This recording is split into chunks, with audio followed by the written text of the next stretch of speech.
Hello friend, new blog. আমি কিছু কথা শেয়ার করতেছি তোমাদের মাঝে। কিছু কিছু মেয়েরা যে এই যে প্রেম করতেছে, এই বেশি বয়স না, এই 17 বছর 18 বছরের মেয়েগুলা, এগুলো শুধু বুঝে শুনে প্রেম করতেছে না,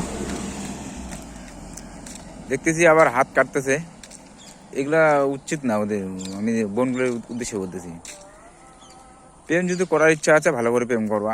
কিছু হাত কেটে এগুলা শুধু প্রেম করার ইচ্ছুক না, এগুলা শুধু লোক দেখানো প্রেম করা। তোমাদের প্রেম করতে হলে এমনভাবে প্রেম করবা যাতে তোমাদেরকে মানুষ ভালো পাবে।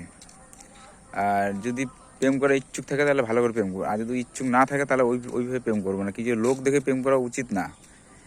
এই যে তুমি ভাবতেছো আমি হাত কাটলাম তোমাকে, তুমি তোমার লাভারকে এইগুলা পাঠালা, এগুলা কিন্তু ভালো না। তার জন্য বলতেছি যে প্রেম করবা, ভালো করে প্রেম করো। ওই মানুষ দেখানো প্রেম করে লাভ নাই। যে মেয়েদের উদ্দেশ্যে নিয়ে বলতেছি, কিন্তু 18 বছর হইল না, এই 16-17 বছর বা 15 বছরের মেয়েগুলো হাত কাটে এগুলো দেখাচ্ছে মোবাইলে, মানে টেটা দিতেছে, আবার বয়ফ্রেন্ডকে দিতেছে। মানে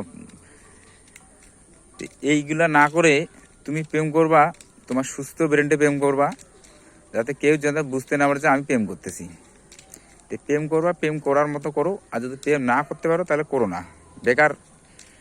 তোমার লাইফটা তুমি নিজেই মানে ধ্বংস করতেছো। এই যে তুমি হাত কাটছো, বাইসেস কারণে ওই ছেলেটাকে তুমি যদি না পাও, পরবর্তীকালে যেই সব ছেলেরা তোমার মানে জীবনে আসবে সে কিন্তু অবশ্যই কিছু ট্রিটমেন্ট দিবে তোমাকে। এই জন্য তোমাদেরকে বলতেছি, তুমি হাত কেটো না। তোমার যদি ইচ্ছুক থাকে প্রেম করার ইচ্ছুক, তাহলে ভালো করে তুমি প্রেম করবা, কিন্তু ওইভাবে প্রেম করো না তুমি।